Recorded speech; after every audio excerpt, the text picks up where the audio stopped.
Bottom die and 2 side rails and our top punch. First thing we do is we take it over to the shop press and we're going to press the post down into one of the holes of the base plate.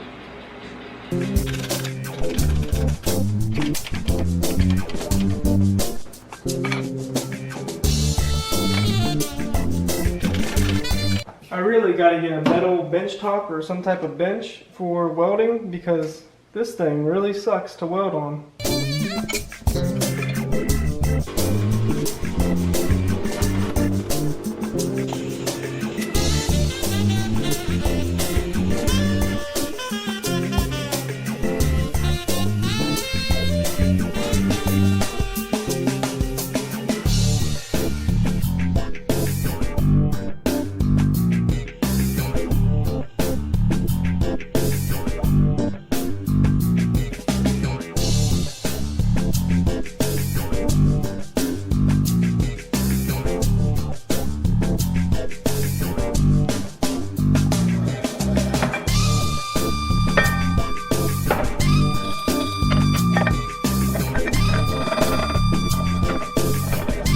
So I got them all tacked up and it moves freely on the guides, so I'm just going to lay a nice bead on both sides of this thing.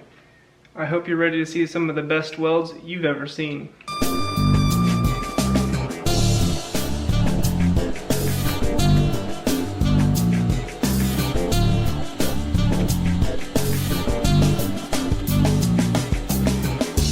I know there's probably a lot of you guys that do a lot of welding that follow me, but I kind of surprised myself on this one. This actually doesn't look half bad for me.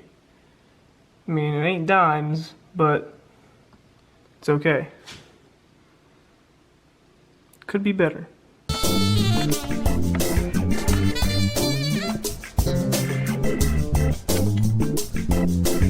So I got everything lined up here.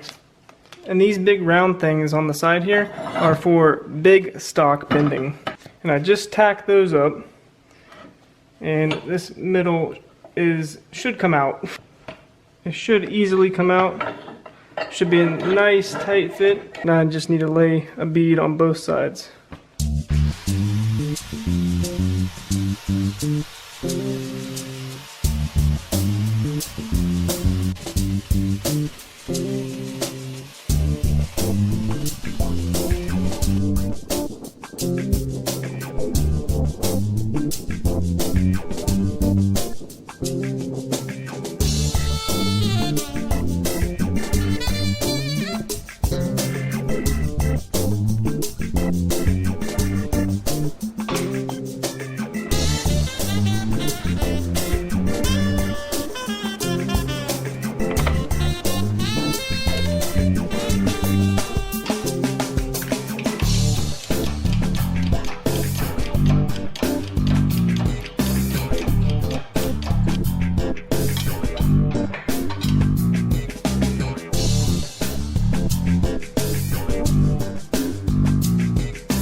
So we got the DIY press brake to finally work. And if you didn't know that whole time, that's what I was building, a press brake. I'm very pleased with how this thing turned out. There was one thing in my amateur welding got involved here. The two outside big round pieces, they didn't get as tight as I wanted them to. The middle piece it just slides in and out. It's not as tight of a fit as I would like it to be.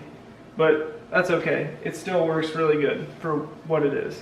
There's a few things that I want to add to this later on, and that is some type of a stop. So when you put the piece of sheet through there, I want, the back stop, so you know how far to bend it. Basically, it just makes it a lot easier. So that's one thing I want to add to this somehow later on in the future. It's not a big deal right now because I don't technically need it. I just saw it and it was really good deal. So I got this thing from another YouTube machinist guy, fabricator, whatever you want to call him. And his channel is linked up here somewhere, and it's in the video description as well. He has some really cool stuff. He has a torn lock, but he does other kind of fabricating stuff as well and other machining. So his channel is really cool. So if you don't already follow him, then go subscribe, watch his stuff, whatever. Plus, I believe he has a few more of these left on his eBay store, which I will also link in the video description. He's got a lot of other cool stuff on there as well. Also, on next week's video, I will be putting together my torch height controller for the first time now. And I'm going to try something out, and I'm going to use this thing again to see how close I can get to a good bend on a specific part. So I'm really looking forward to that one to see how it turns out. But I think that's it for now, so thanks for watching.